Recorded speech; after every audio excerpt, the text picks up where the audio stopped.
La sécheresse. C'est comme le linceul dans lequel Jésus a été enterré et qui a laissé son empreinte. Apparemment, il est bien plus ancien qu'on ne le pensait lors des premiers tests. C'est l'artefact le plus étudié au monde. Depuis des siècles, le suaire de Turin est l'un des plus grands mystères de l'histoire. Certains y voient un miracle, d'autres une supercherie élaborée. Mais nul ne peut nier son caractère étrange.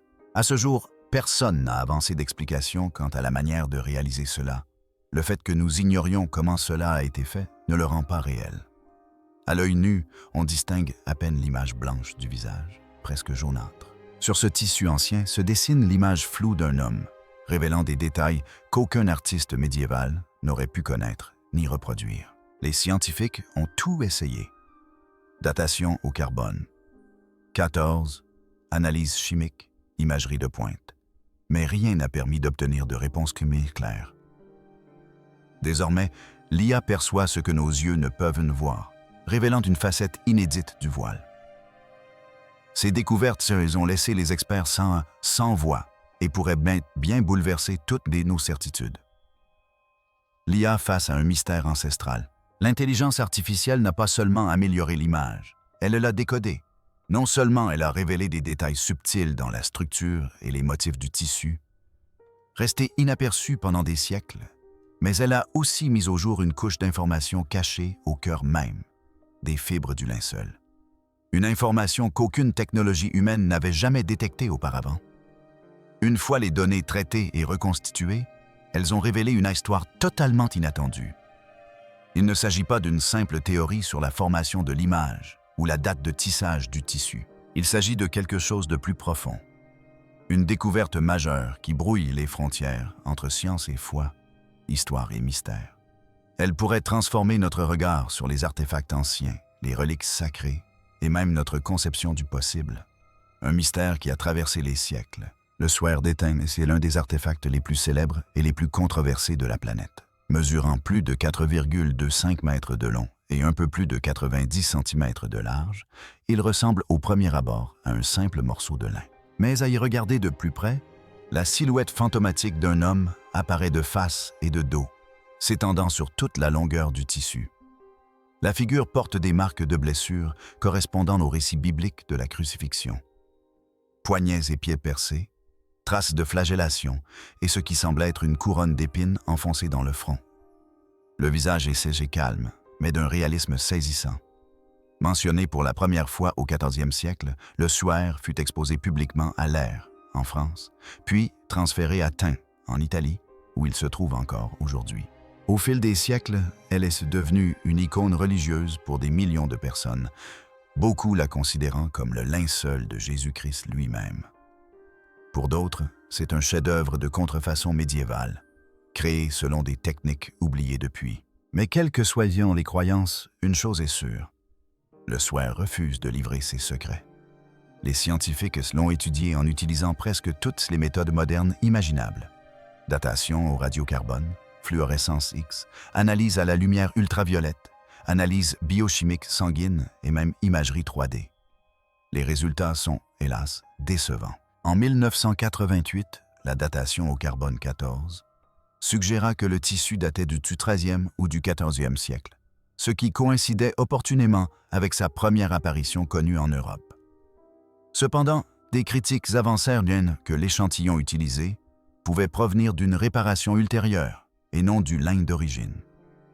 D'autres soulignèrent le motif du tissage, inhabituel pour l'Europe médiévale, mais plus conforme aux textiles anciens du Proche-Orient. Enfin, il y a l'image elle-même. Ce n'est pas peint. Il n'y a ni pigment, ni coup de pinceau. Ce n'est pas brûlé, du moins pas comme le feu brûle habituellement un tissu.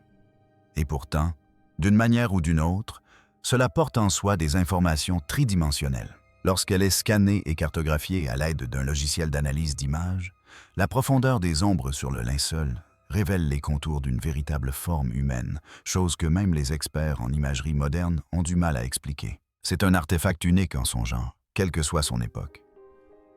Les chercheurs sont perplexes. Comment une image aussi sophistiquée a-t-elle pu apparaître sur un simple morceau de lin il y a des siècles, sans aucun outil ni méthode connue pour la produire?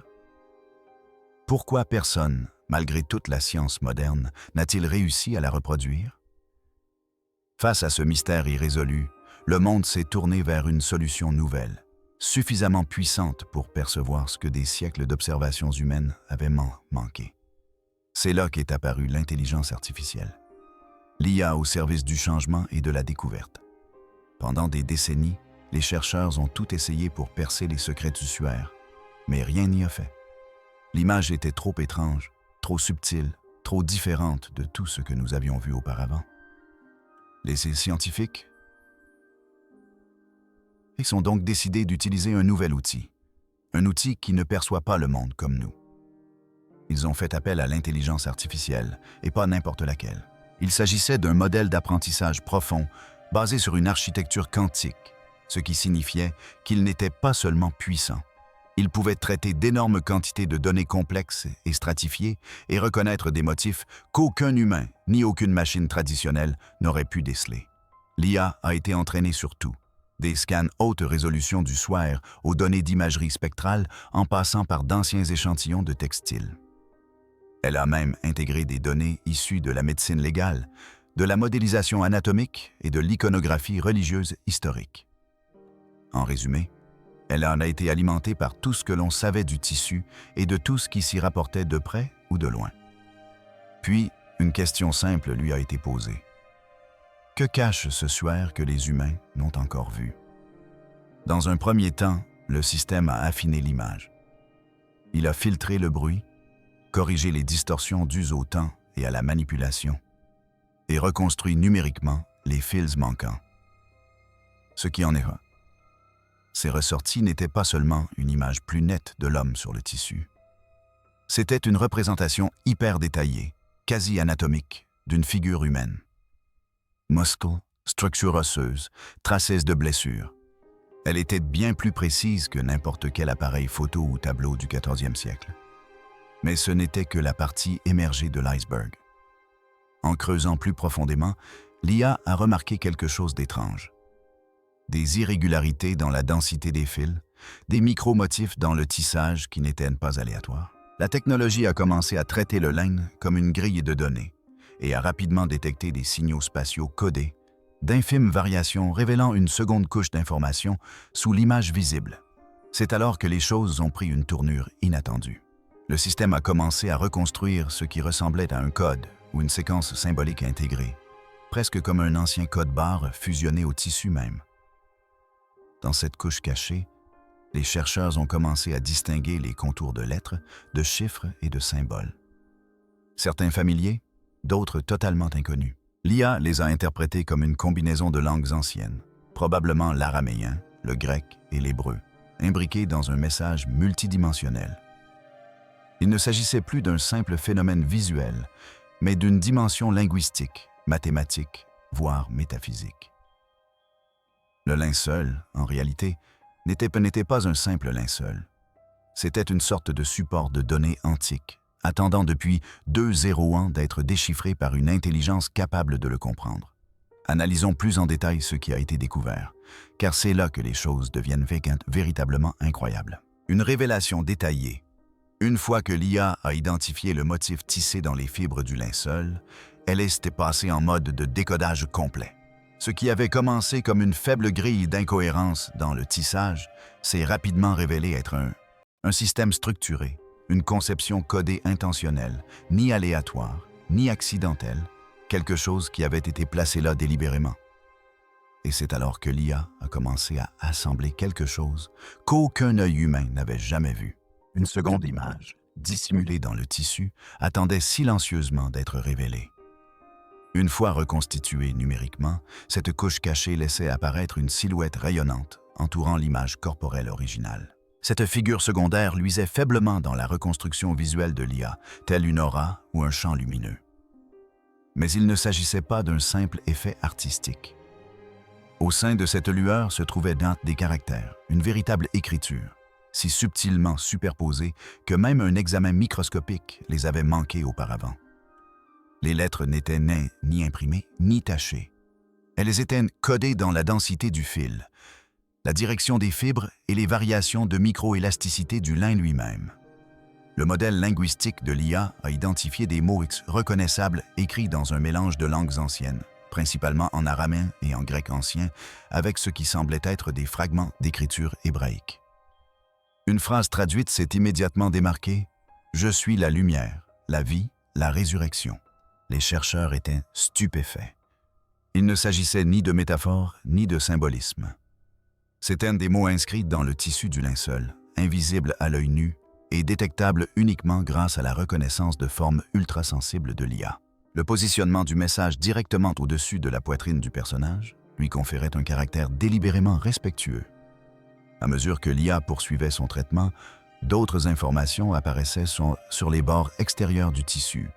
Des motifs numériques, des séquences qui semblaient être des coordonnées ou des horodatages.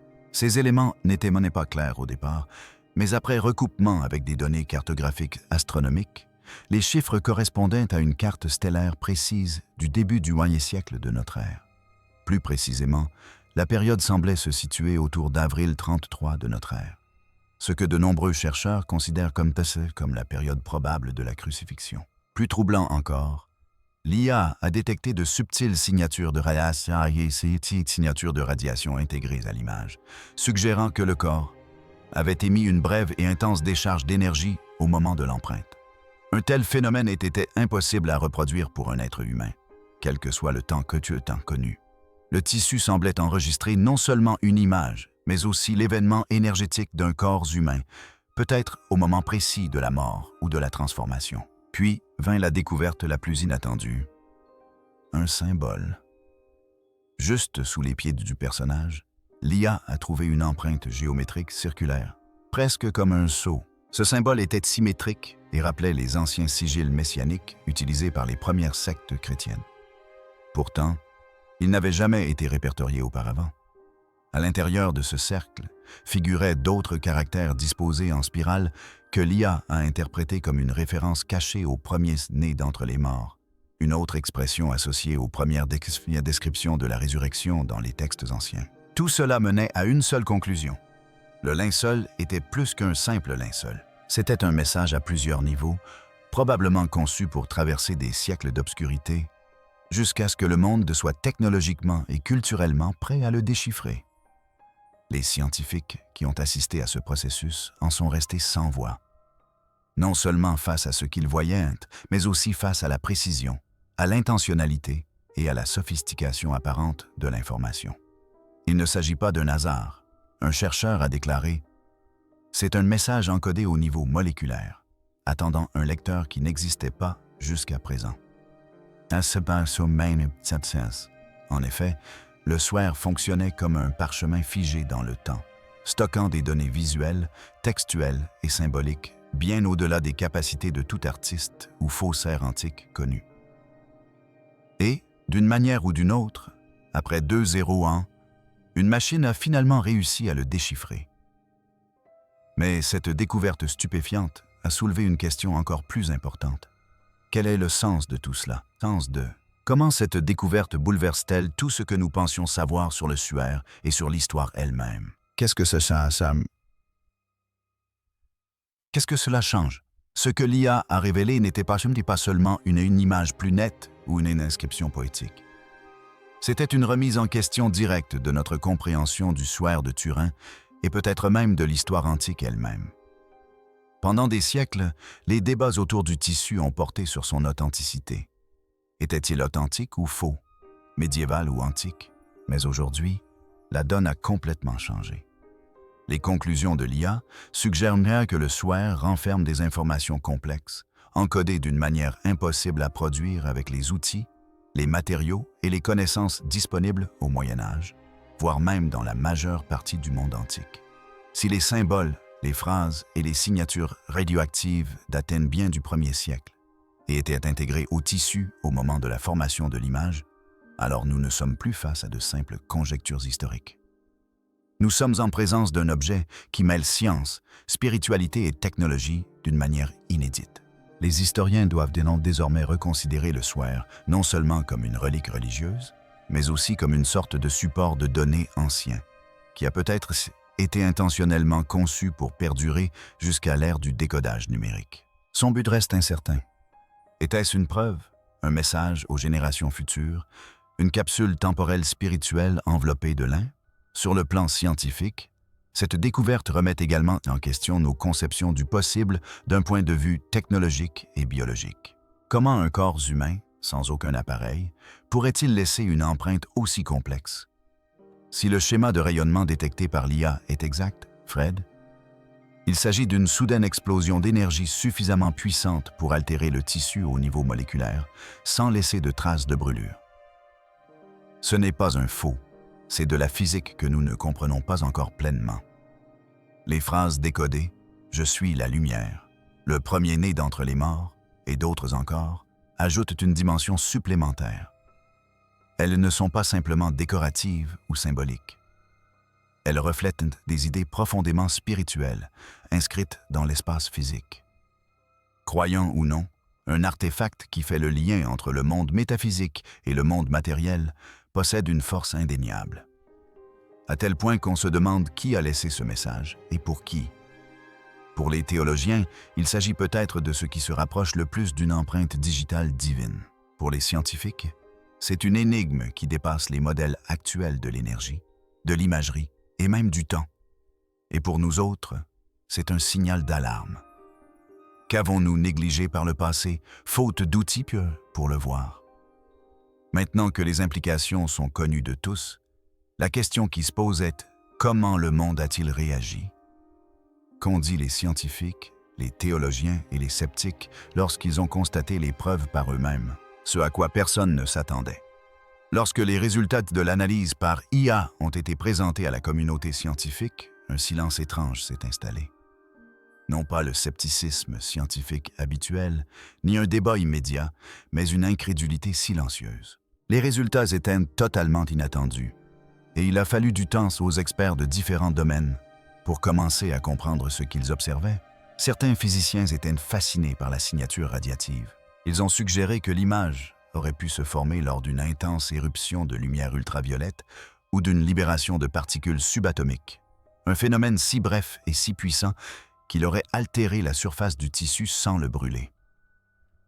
Certains sont même allés jusqu'à comparer le processus à une radiographie inversée, comme si le corps avait émis un éclair d'énergie de l'intérieur.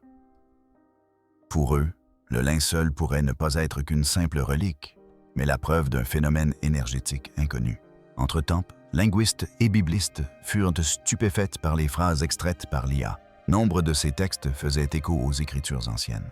Certes, mais leur agencement précis, leur contexte et leur superposition révélaient une intention bien plus profonde qu'une simple inscription décorative. Il ne s'agissait pas de fragments aléatoires. Ils étaient structurés et chaque phrase apparaissait à un endroit significatif du tissu. C'était comme si quelqu'un avait encodé la théologie dans la trame même de l'étoffe. Les théologiens furent saisis d'admiration. Certains y ont vu la confirmation de croyances de longue date selon lesquelles le swear n'est pas seulement un symbole religieux, mais un artefact divin. D'autres se montraient plus prudents, mettant en garde contre les conclusions hâtives, tout en admettant qu'il ne s'agissait pas d'une découverte ordinaire. Même les observateurs sceptiques, y compris des scientifiques agnostiques, ne pouvaient nier la complexité des données. Un physicien l'a exprimé sans embâge. Que l'on croit ou non au miracle, cet objet se comporte comme un miracle. Naturellement, les théories sont fusées.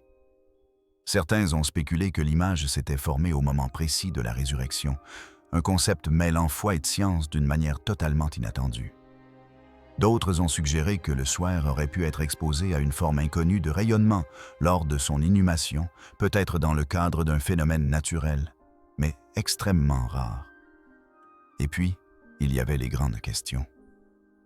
Si ce tissu contient réellement un message destiné à un futur lointain, pourquoi? Qui aurait su l'intégrer sous une forme accessible uniquement grâce à l'apprentissage automatique avancé? Était-ce pour prouver quelque chose à une génération qui avait perdu la foi? Le monde commençait à percevoir le suaire sous un jour nouveau. Mais si ce décodage est réel, si l'information est légitime, c'est légitime, qu'est-ce que c'est que cela signifie pour la compréhension qu'a l'humanité des connaissances anciennes et de la manière dont elles ont été préservées? Prenons du recul et considérons la situation dans son ensemble. Que révèle cette découverte sur notre lien avec le passé et sur le rôle de la technologie pour exhumer ce que l'on croyait perdu à jamais? Une vision plus globale. De la foi aux technologies du futur, le Suaire de Turin a toujours été un pont entre l'histoire et la foi, une relique mystérieuse qui touche à une dimension profondément humaine, notre désir de comprendre le passé et de nous connecter à quelque chose qui nous dépasse. Grâce à l'IA, ce pont s'est élargi et renforcé, reliant spiritualité ancestrale et technologie de pointe d'une manière inimaginable. Cette découverte révèle que les civilisations anciennes possédaient peut-être un savoir bien plus vaste que ce que l'on leur attribue généralement. Le Suaire n'est pas un simple morceau de tissu. C'est un réceptacle sophistiqué d'informations codées, conçu avec soin pour traverser les millénaires et communiquer à travers le temps. Cela soulève des questions fascinantes sur ce que pourraient receler d'autres reliques et artefacts, attendant simplement la technologie adéquate pour en percer les secrets. Pour les croyants, les découvertes de l'IA offrent un regain d'émerveillement et de foi, un lien tangible avec les messages spirituels inscrits dans le Suaire. Pour les scientifiques, c'est un défi passionnant. Comprendre les mécanismes à l'origine de la formation de l'image et des signatures radioactives, et explorer de nouvelles frontières en sciences des matériaux, en physique quantique et en codage des données. La complexité nouvellement révélée du Suaire souligne également le rôle de l'IA comme outil transformateur en archéologie et en recherche historique. Il ne s'agit pas seulement d'accélérer le traitement des données ou d'améliorer l'image. L'IA commence à lire entre les lignes ou dans le sens même de l'histoire. À mesure que la technologie évolue, notre capacité à voir et à comprendre le monde s'accroît également, d'une manière que les générations précédentes n'auraient jamais imaginée. Mais au-delà de ce mystère, cette découverte nous oblige à repenser la manière dont le savoir est préservé et transmis. D'autres artefacts anciens pourraient-ils receler des messages complexes, codés pour être découverts plus tard? Se pourrait-il que des civilisations disparues aient utilisé des méthodes que nous commençons seulement à entrevoir? Le Suaire pourrait être le premier d'une longue série de reliques révélant des dimensions cachées de l'histoire, de la vérité et des croyances. Face à cette découverte incroyable, il est légitime de se demander quels autres secrets se cachent dans l'ombre de l'histoire. Et à quoi ressemblera notre avenir lorsque nous continuerons à décrypter le passé grâce aux outils de demain? Pour plus de contenu passionnant, abonnez-vous gratuitement à la chaîne.